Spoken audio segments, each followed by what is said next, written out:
amigos conocidos y amigos por conocer, hablemos de algo distinto, hablemos de la masonería. Y para eso tengo aquí dos buenos amigos, que entre ellos son, además de amigos, son hermanos, porque esa es la forma como se tratan los masones, porque una de las definiciones, una de las explicaciones light de lo que es la masonería es una gran familia. Para mí es complicado estar aquí porque los masones desarrollan el espíritu y son unos conocedores del universo y de sí mismos, mucho más que la gente promedio, que el común de los mortales, y mucho más que yo, por supuesto. Entonces me encuentro aquí con dos personas que están en un estatus muy elevado, porque ese autodesarrollo en que se ponen los masones los pone en un nivel muy superior al mío. ¿Es así, Nico? ¿Es así? Eso yo creo que eso es un poco mítico, en realidad. ¿Perdón? No, eso creo que es un mito. No, en realidad, eso es un mito. Los masones, en realidad, la masonería es una escuela de un conocimiento de aprendizaje gradual. Y es un conocimiento amplio, muy antiguo, y que nos tardamos toda la vida aprendiendo, digamos, esa enseñanza dentro de esa escuela, que es la misma escuela de la vida.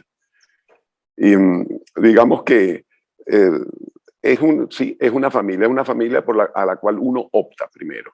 Y esa familia tiene un lenguaje particular, una forma de comunicarse particular, y la idea es realmente mejorar individualmente como seres humanos para hacer quizás de todo el universo y del mundo una gran fraternidad. Pero Nico, universal. perdóname, te interrumpo que esa porque familia sea fraterna. Te estás metiendo en la segunda pregunta que te voy a hacer. Yo quiero que pero tú me bueno, digas, como sin modestia y sin pena, si los masones, en ese desarrollo y en ese conocimiento que adquieren en sus reuniones y que les impone un poco yo creo que la sociedad, y es lo que ustedes hacen, ¿no? Prepararse y desarrollarse. Nicomedes le sacó el cuerpo a la pregunta. ¿Tú qué me dices? Si ustedes conocen más del universo y de sí mismo que el común de los mortales. Mira, yo creo que esa pregunta tiene un piquete y tiene que ver mucho con la búsqueda de dos preguntas que se hace el hombre: ¿de dónde venimos y para dónde vamos? La masonería en el fondo es un camino iniciático. La batería. Sí, es un camino iniciático que busca el conocimiento esotérico, que significa el conocimiento de uno mismo y el conocimiento interno, a través de una serie de técnicas que tienen que ver con símbolos y que se remontan, como decía Nico antes, al comienzo de la humanidad. Yo quiero comentar rápidamente el origen, porque ahí se va a entender todo. Tú tienes un personaje que se llama Enoch. Te voy a interrumpir un momentico, José, y no los interrumpo más. Mira, dos cosas. Yo quiero que desarrollemos esta conversación en dos partes, ¿no? Primero, quiero pedirles que seamos muy concretos porque ojalá la podamos terminar en 45 minutos. Y quiero que la dividamos en dos partes para cumplir con lo que decía la invitación. La primera parte, a conocer de la masonería, todo lo que ustedes nos puedan revelar, y porque entiendo que hay una parte que en las conferencias y en las charlas de la masonería siempre se reserva un 5%, un 10% que no comparten, no sé qué porcentaje sería. A lo mejor hoy tenemos la suerte de llegar hasta 97, 98% de conocimiento de lo que es. Y la segunda parte, que sería conocer acerca de los masones notables, aunque Nicomedes dice que sobre eso se ha escrito mucho, y hay muchos programas sobre eso. Yo no quiero hablar de ningún masón notable en particular, pero sí, ¿por qué hay tantos masones notables? Bueno, eso es que iba, notables para bien y para mal, porque me imagino que habrán algunos malos también, pero también que han ocupado posiciones tan importantes en la historia de la humanidad. Entonces, esa sería la segunda parte. Perdón, José. Entonces, la primera pregunta yo se la quisiera hacer. Bueno, ya que José empezó a hablar de esto, José, comienza hablando tú, por favor, de lo que es la masonería, de su origen, de su evolución, de lo que busca, cuál es el objeto de la masonería. Y luego, Nicomedes, a mí me gustaría preguntar, la segunda pregunta es, ¿cómo se hicieron ustedes masones? Perdón, maestros, ¿cómo llegaste a ser maestro? ¿Cuál es la jerarquía? Que hay, yo veo que hay una cantidad de grados, yo pensaba que eran 3, 4 grados, pero después veo que hay muchísimos grados más arriba. Entonces, si tú, José, nos hablas de lo que es, del origen y del objeto, y Nicomedes de la jerarquía masónica y de lo que son las logias, se lo agradezco muchísimo a ambos. Ok, entonces arranco rápidamente y tratando de ser lo más escueto posible, te respondo lo siguiente. Como decía Nico, esto es una escuela iniciática, es decir, se entra a través de una iniciación y la iniciación se hace en los 4 elementos: tierra, aire, agua y fuego. Por ejemplo, nosotros venimos de la cultura judeocristiana y dentro del cristianismo hay una iniciación que es el bautismo. El bautismo es la iniciación en el agua que proviene de la época de los esenios, que se iniciaban también en los 4 elementos: tierra, aire, agua y fuego. De hecho, Jesús fue iniciado por Juan el Bautista en esos 4 elementos. Nosotros entramos entonces en un proceso de iniciación, que es la primera vez que entramos a logia. Eso no es revelable, pero ahí recibimos lo que se llama la luz. Y algo que se ve en las películas, te tapan los ojos. ¿Por qué te tapan los ojos? Porque nosotros somos seres fundamentalmente que nos movemos en una geometría lumínica. Por los ojos se capta el 90 o 25% de la realidad. Y después actúan los otros sentidos. Por ejemplo, cuando vemos una mujer bella, la vemos primero y después nos la acercamos, la olemos, la tocamos, etcétera. Pero lo primero es verla. Con suerte, con suerte, con suerte. Claro, claro, con suerte, con suerte. Así es, compañero. Bueno, rápidamente lo que te quiero decir que a la masonería se entra en una iniciación y después vienen los 3 primeros grados que son los más importantes. De eso hablará Lico perfectamente para responder a tu pregunta cómo se hizo maestro. Ok, lo que quiero es darle una breve descripción de dónde surge todo esto. Le estaba diciendo que Enoc, el padre de Matusalén, se preguntó, porque todo esto tiene que ver con la caída del ser, que no es otra cosa que cuando nos separamos de Dios. La naturaleza es Dios. La naturaleza en sí está conectada con lo que nosotros llamamos el gran arquitecto del universo, nombre que le dio un gran masón, Emmanuel Kant, a lo que nosotros llamamos Dios, el gran arquitecto del universo. Entonces, esa vibración primaria es lo que nosotros llamamos la palabra perdida. Nosotros los seres humanos nos alejamos de Dios. ¿Y cómo lo recuperamos? En la tradición cristiana, a través del bautismo, porque tenemos lo que se llama un pecado original. Ese pecado original es la caída del ser. Entonces, ¿qué buscamos? Acercarnos a esa palabra perdida, a esa vibración inicial. ¿Y cómo se hace? Pero es un movimiento religioso. Yo pensaba que no. No, es un movimiento de búsqueda de dónde venimos y hacia dónde vamos. ¿Qué somos? Es la búsqueda de conocerte a ti mismo. Eso los grandes maestros siempre lo dijeron. Pitágoras. Mira, yo podría añadir a eso, José. Sí. Perdón. Sí, porque esto es muy importante entender esto. Esa iniciación en los 4 elementos responde también a una correspondencia que existe entre esos 4 elementos y nuestro mundo interior y nuestra psiquis, ¿verdad? Y esto es un conocimiento que nos llega de la tradición hermética desde tiempo inmemorial. El elemento tierra siempre está ligado a los centros instintivos y al aparato digestivo. El elemento aire está relacionado en nuestro cuerpo con el aparato respiratorio y rige también la imaginación y nuestros pensamientos. El elemento agua rige por lo general nuestras emociones, ¿verdad? Y el elemento fuego es la energía de la vida, y que a través de la cual se transmite la vida y tiene su centro, por supuesto, en el aparato reproductor. Entonces, ¿qué quiere decir esto? Que en la medida en que tú educas esos 4 elementos y le das conciencia a esos 4 elementos, vas adquiriendo de alguna manera conciencia y dominio sobre el vehículo que habitamos, que es este vehículo, que es un cuerpo, que es nuestro cuerpo físico.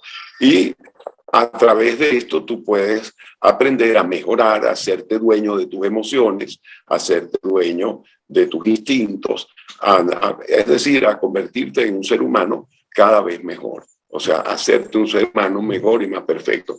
Creo que eso era un punto nada más que quería añadir, José. Mira, yo quisiera recordarle que en este grupo seguramente hay personas que no tienen idea de lo que es la masonería. De manera que las explicaciones deberían empezar por educar en lo más básico, o sea, ¿qué es la masonería? Porque Leo. Nos estamos yendo a una, tú sabes, a unas cuestiones muy... Una profundidad. Sí, muy en profundidad, y a lo mejor el tiempo nos permite elaborar un poco más, pero para que vayan sí, metodológicamente introduciéndonos y elevándonos en esos niveles como se elevan ustedes. Ok, mira, Leo, fíjate, es muy sencillo. Muy sencillo. Hay otra cosa, hay algo... Permíteme un momentico, que esto es importante. La palabra masón significa constructor. Es la palabra francesa de constructor. ¿Y de dónde viene eso? De los masones operativos que hicieron las grandes catedrales en Europa. Pero José, perdóname que vuelva a la base. ¿Me pueden dar una definición sencilla de qué es la masonería en un párrafo de 2 líneas? Mira, el masón se define como un hombre libre y de buenas costumbres, respetuoso de las leyes del país donde vive y amigo de hombres virtuosos. ¿Qué se va a hacer en la masonería? Se dice acabar tumbas a los vicios y elevar templos a las virtudes. Es la búsqueda del conocimiento de cada uno para poder después actuar con una mayor fuerza interior, con una mayor espiritualidad en la vida. Entonces, voy un poco... Entonces, es una escuela. Es una escuela iniciática, ya te lo hemos dicho varias veces. Es una escuela iniciática, fundamentalmente. Yo diría que es eso, es una escuela de perfeccionamiento a través de la cual tú vas venciendo tus errores, venciendo tus equivocaciones, haciéndote un ser humano mejor de lo que eras antes. O sea, esa es la medida. Ahora, hay una cosa que es importante aclarar, Leo, y es que en la logia, uno de los fundamentos de esta escuela es la tolerancia. Es decir, buscamos la verdad, pero la verdad no la tiene nadie. En una reunión logial, que es donde se reúnen los masones, hay puntos de vista a veces divergentes o diferentes. Y la tolerancia se fundamenta en que el que está viendo lo contrario de lo que tú ves, también está viendo la verdad o una parte de la verdad. Es decir, no necesariamente, ni en una logia, ni en una definición inclusive de la misma masonería, vamos a estar de acuerdo todos, ¿verdad? Hay quien en una logia puede tener una visión diametralmente opuesta a la que tú tienes. Pues esa persona nosotros consideramos que también está viendo una parte de la verdad. La verdad, digamos, es una especie de brillante, que tiene muchísimas aristas, ¿verdad? Y cada quien ve una parte de esa verdad, de ese brillante. Y el objeto del trabajo de esta escuela es acercarnos a la verdad a través de la tolerancia y a través de lo que ve el que ve lo contrario inclusive de lo que tú mismo estás viendo. Esa es la tolerancia y es lo que nos lleva al camino del medio y lo que nos permite convertirnos en una institución fraternal, ¿verdad? Eso es lo que nos convierte. Permíteme un momento. Yo quiero explicar un poco qué es una logia, porque la masonería es una escuela que trabaja en logias. Y En ¿Por qué esas se llaman logias, templos? ¿Por qué se llaman templos? bueno, porque en el templo están las logias y están los grados Pero superiores. templo no está relacionado más con una cuestión así como religiosa. No, vale, es que ya te expliqué antes que la masonería viene de los masones operativos, que fueron los grandes constructores de los templos, de las catedrales. De ahí se origina todo. Cuando ya se construyeron las catedrales en 1717, 4 logias de constructores se reunieron en Londres y decidieron crear una idea que ya venía, digamos, estructurándose, que hoy en día se llama la masonería especulativa, para avanzar en la construcción del templo interior. Yo te comentaba el otro día, Leo, que nosotros somos una piedra bruta que tenemos que tallar para transformarla en cúbica. ¿Y por qué? Porque con las piedras cúbicas se construyen los templos. Entonces nosotros tenemos que transformar nuestro interior para evolucionarlo hacia un mejoramiento interno y lograr la construcción del templo interior. Eso se hace como decía Nicomedes hace un rato, en un proceso de grados. Los 3 primeros grados, que son los más importantes, son, primero... José, antes de entrar a los grados y la jerarquía. No, es que quería explicarte qué es la logia. Quería explicarte qué es la logia. Entonces. Okay. Usted no me ha parado, porque yo en la logia se le había preguntado a Nicomedes, pero eche para adelante, pues. No, rápidamente. Okay. Porque esto es muy importante y le cedo la palabra a Nico. En las logias hay autoridades. Las 3 principales son el venerable maestro, el primer vigilante y el segundo vigilante. Cada uno tiene una función, es decir, el venerable maestro es el que comanda la logia y está por donde sale el sol. Él representa la sabiduría y la luz y su color es amarillo. El primer vigilante representa la fuerza fe, es la fuerza direccional del universo y su color es azul. Y el segundo vigilante representa la fuerza amor, armonía, belleza y su color es rojo. Amarillo, azul y rojo, los colores de nuestra bandera y de otras naciones. Casi todas las naciones fundadas por hermanos masones tienen esos colores. En algunas, en vez del amarillo, tienen el blanco, como es el caso de Cuba, Estados Unidos, etcétera. Entonces, José, perdóname que te llame al botón otra vez, porque tú sabes mucho. Mira, y entonces nos pierdes a lo que no sabemos tanto. Mira, ya llevamos un tiempito adelantado y yo había dejado como primera pregunta, ¿qué es la masonería? ¿Cuál es el origen de la soberanía? ¿Y cuál es el objeto que se persigue? Entonces yo quiero hacer un pequeño recuento allí, a ver si para el beneficio de todos. Yo a lo mejor estoy más enterado porque yo tenía una curiosidad sobre esta materia por mucho tiempo, pero aún así me siento un poco perdido ante las explicaciones tan complejas que ustedes nos están dando. Mira, a ver si puedo recapitular. Fíjate, por ejemplo, una duda que a mí me queda. Usted, José, acaba de decir que las 3 logias que surgen en el siglo XVII, la de Inglaterra, etcétera, y por ahí comienza entonces la masonería. Pero por otro lado, trasladamos especulativa, la masonería especulativa. Déjame terminar.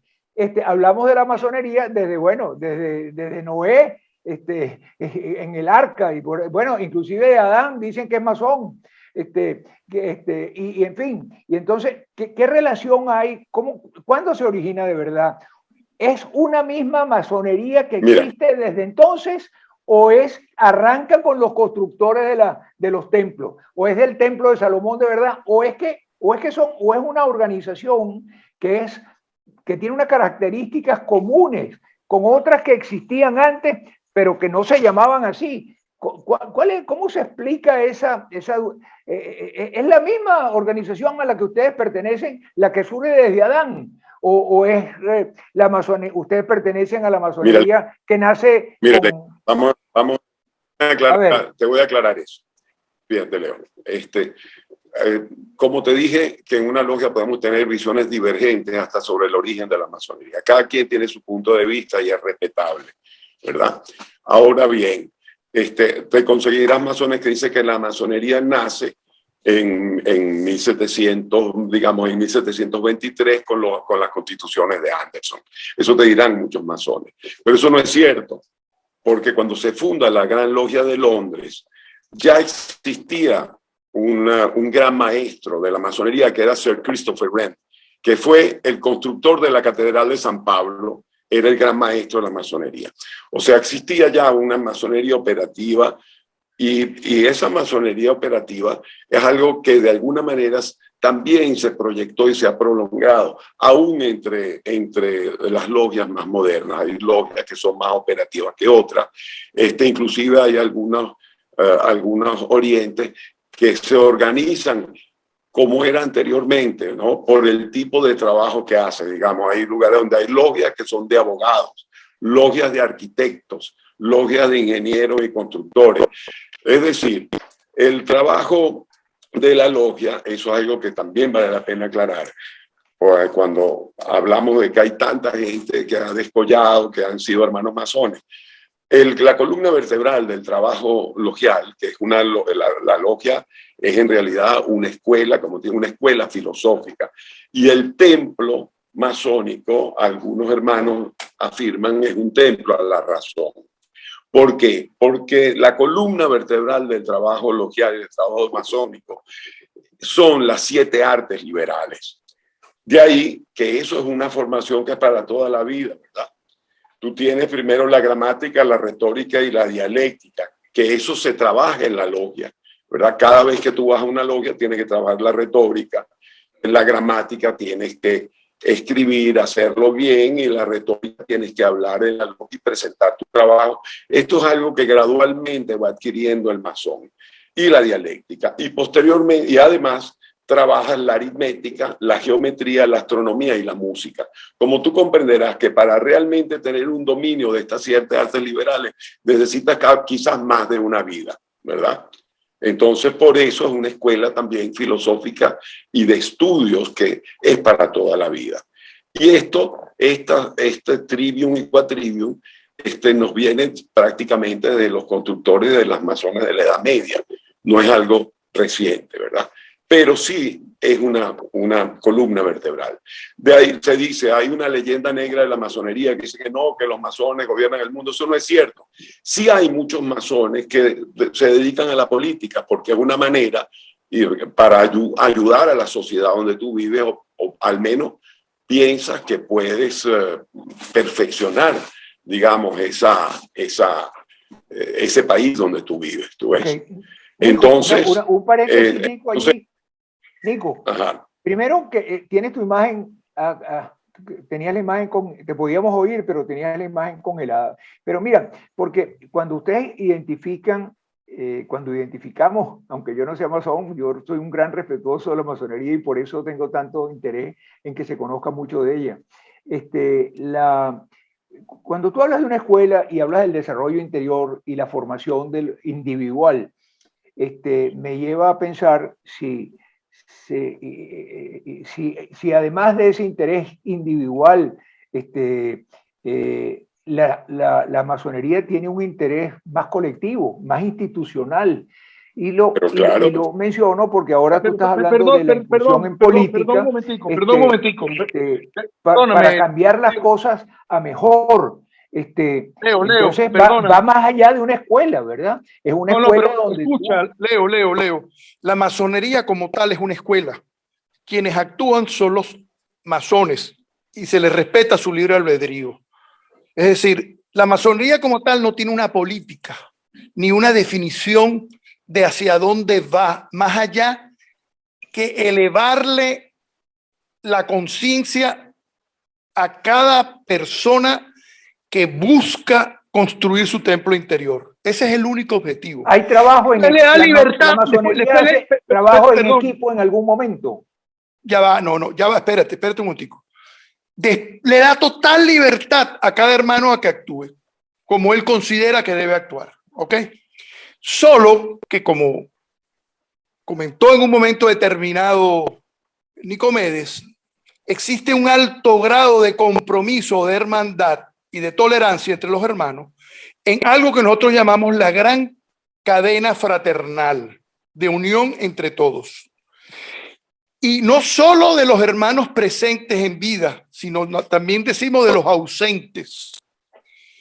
Porque consideramos que en la masonería se genera un egregor, que es una energía que en el momento en que nosotros nos reconocemos con símbolos, palabras y tocamiento, se destapa una hermandad y un reconocimiento entre los hermanos que permite y permitió en los procesos libertarios que se uniesen para hacer grandes cosas. Por eso es que, por ejemplo, en el caso de Venezuela, tenemos 38 hermanos masones enterrados en el Panteón Nacional, pues.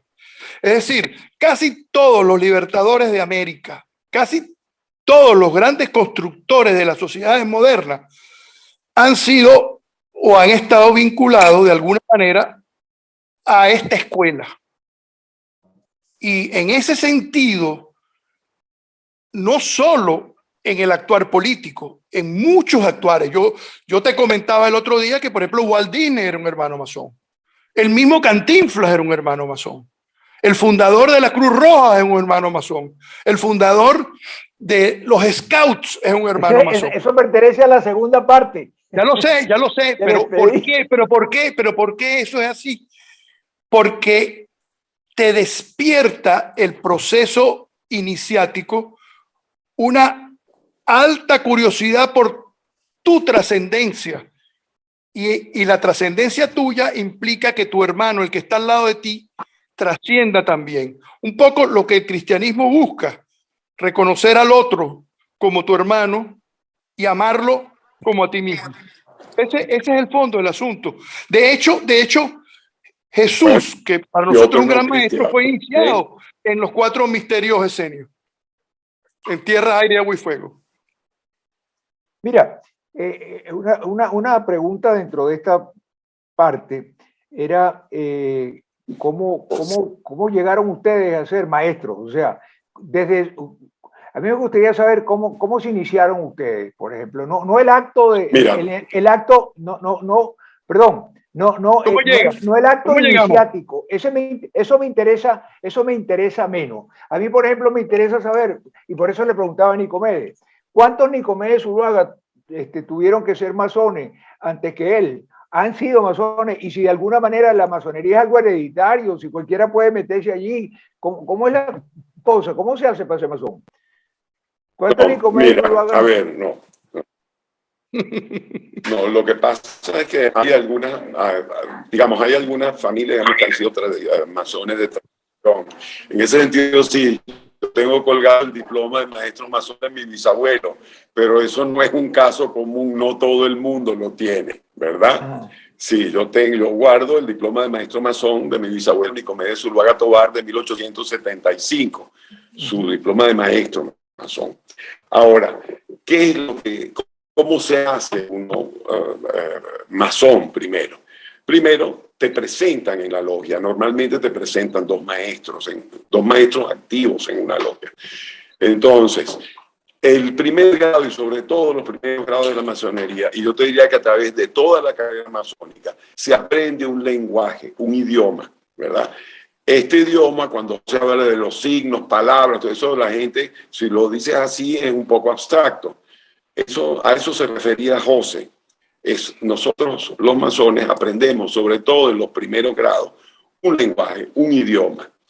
Muchas veces tú ves que hay un masón que pone puntos detrás de algo y pone unas letras. Bueno, eso es un lenguaje masónico que hay que aprender para uno poder comunicarse masónicamente. También hay palabras que son claves que te indican que una persona es un verdadero masón, ¿verdad? Y que ha sido iniciado. Y esto es un lenguaje que se aprende gradualmente de acuerdo al grado en que tú estás en la masonería. Yo particularmente pienso que los verdaderos grados masónicos son los primeros 3, que los llamamos los masones los grados azules, que son los de aprendiz, compañero y maestro, ¿verdad? Que son los grados, pues, verdaderamente de la masonería. Después, los grados de perfección son en el cual, pues, con José, de hecho, hemos participamos en la fundación de un capítulo, del capítulo Pedro Barbosa de la Torre, junto con José, y del Consejo Kadosh Metropolitano. Pero estos son, digamos que esos grados superiores hasta el 33 son grados recientes. Los grados tradicionales de la masonería, desde la época de los masones operativos, eran los grados de aprendiz y compañeros sobre todo. Y después había maestros entre esos compañeros masones. Y se hacían llamar hermanos. Y no cabe duda que tenían un conocimiento extraordinario. Tanto un conocimiento espiritual, tenían leyes sumamente estrictas, las cuales se basó en 1717 y hasta 1723 el señor Anderson, para hacer las constituciones de los masones modernos, ¿no? Se inspiró, indagó en esas constituciones de los masones. De hecho, hay un caso que es interesante comunicar, que Christopher Wren consideró que esos hermanos que estaban fundando la Gran Logia de Londres, él los consideraba que eran masones irregulares, que eso es otro tema muy gracioso, ¿verdad? Porque la masonería, dice en nuestros estatutos, son regulares o irregulares, entonces, pero seguimos siendo hermanos todos. Y yo por lo menos he conocido en muchísimos orientes masones extraordinarios, y otros no tan extraordinarios, ¿verdad? Y yo te digo que en un mundo como en el que estamos ahorita, donde vivimos los valores al revés, donde no es la humildad ni la modestia, sino la arrogancia, a veces la prepotencia, lo que está considerado una virtud, donde la honradez no es una virtud, sino la viveza, en un mundo al revés, a mí me parece que la masonería cumple una función muy importante y muy loable. Y lo digo por mí mismo, yo a veces lo digo de forma menos graciosa, pero cuando yo tenía 20 años era un tipo que insoportable, era mucho más arrogante, más prepotente. Y me ha ayudado muchísimo en la masonería a ser un ser humano mejor, ¿tú ves? Entonces, para mí el mejor ejemplo de que la masonería funciona es lo que ha pasado en mí mismo. No, de hecho, papá me regaló a mí cuando tenía 19 años la enciclopedia de la masonería, porque bueno, él pensaba que eso a mí me podía ayudar y creo que fue un acierto, ¿no? Hoy estaría cumpliendo papá. Permíteme un momento, porque es que hay varias intervenciones que he visto y he leído, que sobre todo cuando Nico hablaba del lenguaje de la masonería, decía un hermano, comentaba que realmente son códigos de comunicación. Y sí, es correcto, son códices de comunicación, de ahí los famosos signos, palabras y tocamientos, que ese, digamos, es la parte cerrada de la masonería que no se nos permite revelar, pero que en el fondo hoy en día está todo en Internet. Se está abriendo al mundo entero la información. La otra cosa que es importantísima es un poco entender por qué la masonería crea ciertos rechazos, porque es que nosotros, entre las cosas que tratamos de combatir, aparte de la ignorancia, que es uno de los grandes males que aqueja a la humanidad, la falta de información, es el dogmatismo. Cuando decimos que los masones somos hombres libres y de buenas costumbres, es que somos libres pensadores. Y el dogmatismo nos ata, nos tranca, y de hecho, casi todas las religiones han utilizado el dogmatismo para crear el sentimiento de la culpa y utilizar el miedo para controlar a los seres humanos. Por eso es que en la masonería es tan importante la libertad. De hecho, el sumum de los eslogans masónicos es libertad, igualdad, fraternidad, que fue el que utilizó la Revolución Francesa. Y la libertad es para nosotros lo más importante. Y para poder ser libres tenemos que combatir el dogmatismo, porque el dogmatismo no nos permite razonar. Tenemos que creer. José, una preguntita, José. ¿Por qué con unos objetivos tan loables, tan nobles, con una historia tan larga, hay secreto? ¿Por qué hay que usar un idioma en particular? ¿Por qué se habla de secretismo? ¿Por qué se debe a que en alguna oportunidad han sido perseguidos. Por supuesto, Claro, supuesto, eso es lo que ha obligado. pero oye, eh, no son secretos, es discreción. Y sobre todo porque como los masones actuaron fraternalmente entre ellos para los procesos revolucionarios y continúan, eran perseguidos. Y la forma de... Pero también hubo una persecución vinculada con la religión, ¿no? Claro, porque nosotros somos antidogmáticos. Pero yo te comentaba, Leo, mira, que yo sepa, Juan de 23 hecho, y Juan Pablo perdón II que fueron hermanos. Bueno, una pregunta, José. ¿Por qué a ti te llaman el iluminado? Esa iluminación te viene de algo que Como algo nosotros natural decimos, o sobrenatural, o es algo que en ese desarrollo espiritual que tú has tenido en la fíjate, masonería? una de las cosas que sucede en el proceso iniciático es que te dan la luz. Al final de la iniciación, que te quitan la venda, te dan la luz. De ahí viene. Bueno, dicen en las bolas porque de vez en cuando metía unos boches iluminados, pues. pero oye, en general lo que se busca es eso, pues, la iluminación, que no es otra cosa que la sabiduría, pues. La luz es sabiduría. O sea, son esas tres energías primarias que debemos tratar de llevar adelante. Mira, okay. Hemos avanzado mucho y yo quería tocar en la primera parte, nos quedamos mucho rato. Ya se nos están acabando los 45 minutos. Vamos a ver si nos podemos extender un poquito más para tocar el tema de los masones notables. Y entonces yo quería comenzar este tema de los personajes famosos para ver, para oír de ustedes si es cierto que realmente Bolívar, Andrés Bello, Miranda, San Martín y no sé cuántos, bueno, George Washington, en fin, todas estas personas que con un rol tan importante en la independencia de América, ¿eran de verdad masones o eran personas que se reunían en la clandestinidad para simplemente conspirar y luchar por la independencia? Ellos eran iniciados. Déjame comentar algo y le paso la palabra a Nico. Déjame comentar algo. Francisco de Miranda genera unas logias lauterinas. Sí, por el cacique Lautaro. Lautaro, como tú sabes, fue un cacique chileno que, digamos, fue el primer revolucionario contra la corona allá.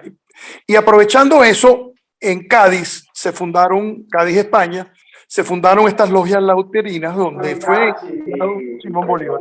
Simón Bolívar fue iniciado en una logia lauterina y posteriormente lo llevaron al grado de maestro en París. De hecho, el mandil se conserva en la Gran Logia de Nueva York. En la Gran Logia de Nueva York está el mandil de maestro de Bolívar. El maestro de Simón Bolívar. Se guarda allí esa joya, como la llamamos nosotros, el mandil, todas estas cosas lo llamamos joyas masónicas, ¿no? ¿Qué es lo que pasa? Bueno, en el caso de Washington no cabe la menor duda que fue masón. O sea, y así como muchos de los Founding Fathers de los Estados Unidos, ¿no? Yo voy a tener que terminar pronto esta reunión porque tengo un compromiso ahora, ¿no? Pero en el tema de los masones famosos, yo le decía a Leo que es algo que está tan divulgado. Eso está en internet, hay libros que se han escrito sobre cantidad de masones famosos. Efectivamente, sí hay. Se han hecho programas magníficos televisivos sobre los masones famosos. Entonces eso es algo que se ha tratado muchísimo. Pero bueno, el caso de estos maestros masones que fueron fundadores de países, el caso de Garibaldi, el caso, pues son gente que tenían una idea laica, liberal sobre la vida, que el caso de estas logias eran verdaderamente secretas, porque hacían trabajo político, eran logias que se habían fundado con ese fin. Eran logias políticas que tenían una estructura logial, porque obviamente la estructura de la logia, que es una estructura, digamos, secreta, ¿verdad? Tenía esa estructura, digamos, masónica, pero se hicieron con ese fin. Así fue la logia que fundó las logias mirandinas. Pues sin duda que las logias mirandinas tenían que ser secretas. Muy pocos documentos hay sobre las logias mirandinas, ¿verdad? Dificilísimo, porque eran verdaderamente secretas y trabajaban en cosas secretas. Nuestras logias no. En nuestras logias hay un secretario que escribe todo lo que pasa allí, los miembros son públicos, los templos, que son esos templos a la razón, como alguien decía, todo el mundo sabe dónde están. Lo que sí es que hay algo que quiero toda clarificar. familia tiene un lenguaje secreto. Ya tenemos por cerrar y yo toda quisiera... familia tiene un lenguaje secreto. Leo, perdón un momentico, porque tú dijiste algo que es importante aclarar. Simón Bolívar tuvo, por decirlo así, un choque muy fuerte con Santander, que también era hermano. Y él lo que prohibió fue las logias santanderinas, que se llaman, que eran las proclives a ese proceso de choque que él tuvo. Y ese fue el decreto famoso. Pero, de hecho, Bolívar hasta sus últimos momentos siempre se sintió y fue hermano, es decir, y hay algo muy importante que tiene que ver también con algo que Nico comentó sobre las artes liberales, que es que hay un hermano muy importante que fue presidente de Venezuela y fundador del grado 33, José Antonio Páez. José Antonio Páez. Sí, José Antonio Páez, que era un hombre iliterado totalmente. Bolívar le hacía chistes de su falta de lenguaje, etcétera, y el hombre terminó componiendo música en Nueva York y pintando, o sea, y terminó siendo casi un filósofo, pues, es decir, lo que demuestra que realmente la masonería es una escuela que eleva de alguna manera el proceso de aprendimiento e emprendimiento del hombre. Entonces, mira, bueno... Se aplican eso de los masones con tantos masones notables, que eso de dime con quién andas y te diré quién eres. Todos los masones son una maravilla. No, hay de todo. Todos nosotros también estamos hechos de luz y de sombra. Y la idea es que la luz vaya desplazando nuestra sombra y vayamos convirtiéndonos en seres humanos mejores, cada uno de nosotros. Es muy difícil, o sea, venir aquí a juzgar a algún hermano masón. Muchos que pensando, se dice que el infierno está empedrado de buenas intenciones. Hay quizás muchísimos masones que pensaban que estaban haciendo un gran bien y que al final resultó un desastre o una tragedia, ¿verdad? El caso de las guerras, ¿no? Muchos hermanos estaban en la guerra. Entonces, bueno, Monteverde, yo particularmente, y eso es lo que decía, eran hermanos. Y el tratado de realización de la guerra que hicieron Bolívar y Monteverde, entre otras cosas, porque ambos tenían esa enseñanza y ese conocimiento que pretendía que las cosas fueran por un camino más digno, aún el camino de la guerra, que es el que pienso que hay que evitar, ¿verdad? A toda costa, ¿no? Totalmente de acuerdo. Y como dije antes, la tolerancia significa, Leo, perdón, que el que ve lo contrario, déjame terminar, que ve lo contrario, el opinión exactamente opuesta a la que tú tienes, está también viendo una parte de la verdad. Esa es y es la única manera. Por eso en las logias está prohibido discutir de política y de religión. Entre los hermanos no se pueden establecer discusiones políticas. Que en los únicos grados que son verdaderamente masónicos y que son democráticos. Mira, y así como porque esos otros grados de perfección no son tan democráticos. Perdón, Leo, sí. Así como hay un proceso de iniciación, que imagino, al haber un proceso de iniciación habrá que pasar unas pruebas, unos exámenes, y después dirán, bueno, califica, y lo califican, lo aceptan en base a ciertos parámetros que no hemos hablado de eso, si hay algunas condiciones fundamentales que se requieren, claro, condiciones que, claro, pero una vez que la persona se hace masón, los masones expulsan a los masones, ¿hay grados, sanción? O después que tú te metes allí no puedes... Sí hay. O sea, Sí, sí no las te hay. votan, Sí ¿ok? las hay. No hay Oye, sanciones, Leo, no hay un comité de disciplina o algo así. sí, claro, No hay un claro, tribunal claro. disciplinario. En las Sí hay, sí logias hay. hay el orador fiscal. En las logias hay el orador fiscal, que es como el juez. Pero oye, No, y hay un código de enjuiciamiento, claro, por claro, claro, supuesto. claro, claro. Mira, Oye, las logias tienen, hay cosas indignas que tú no puedes hacer como masón, hay leyes, digamos, hay leyes, hay constituciones, hay códigos de enjuiciamiento, y De de juicio. hecho, los la masones libertad y tenemos la el deber, tolerancia tiene su límite, por supuesto. Mira, por pero supuesto, claro. una cosa importante. Cada grado necesita un tiempo y una asistencia y unos trabajos que hay que hacer. Entonces, dependiendo de esa asistencia, dependiendo de los trabajos que tú haces, que los presentas en logia y se discuten, y dependiendo de ese tiempo que transcurre, tú pasas al siguiente grado. Y cada grado tiene su enseñanza, tiene sus símbolos, palabras y tocamientos, y ¿Qué tiene llamas su tu tocamiento, reconocimiento. José? ¿Qué son los tocamientos? Bueno, por ejemplo, tú tomas la mano del masón y lo tocas de una determinada manera y él te reconoce. Y ese es el grado. ¿Ok? Y las palabras. Bueno, José, mi querido hermano, yo tengo que irme despidiendo. Yo creo que realmente la madre de todas las virtudes es la modestia y es la humildad. Y esa es la verdadera escalera del filósofo y del masón. Y esa es la manera como un masón se vuelve verdaderamente masón. No se trata de tener grados, de avanzar más rápido. Entonces, no, lo que hay es que desarrollar Es para realmente la explicar un modestia poco, y la humildad. es para ¿No? explicar cómo funciona. Cómo funciona. Es decir, así como tú tienes 5 años para graduarte de ingeniero y tienes que presentar una serie de exámenes y materias, lo mismo sucede aquí porque es una escuela. Se rige de acuerdo a unas estrategias y en cada grado hay una enseñanza.